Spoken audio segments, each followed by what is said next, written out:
আলহামদুলিল্লাহ, রাজনৈতিক দল হিসাবে নিবন্ধন পেল এনসিপি। তবে শাপলা প্রতীক নিয়ে চলছে বিভিন্ন ধরনের তালবাহানা। আমরা জানি এই শাপলা প্রতীক নিয়ে কার কোন জায়গায় ব্যথা,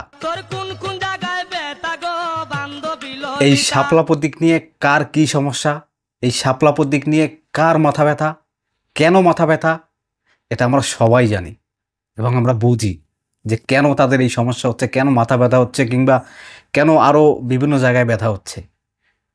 নির্বাচন কমিশনের কাছে আমাদের অনুরোধ থাকবে, ভাই আপনারা যদি এর জন্য ডিবেট করতে চান, মানে আপনারা যদি যুক্তি দিয়ে বোঝাতে চান যে শাপলা প্রতীক কেন দেওয়া হবে না, তাহলে আসেন, আমরা আপনাদের সাথে কথা বলবো, আপনাদের সাথে পরামর্শ করব, আলোচনা করব।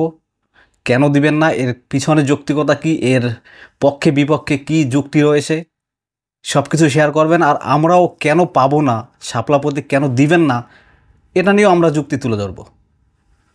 এইসব তালবাহানা ভণ্ডামি বাদ দিয়ে শাপলা প্রতীক দিয়ে দেন, তা না হলে এই ছাত্র জনতা কিন্তু চুপ করে থাকবে না।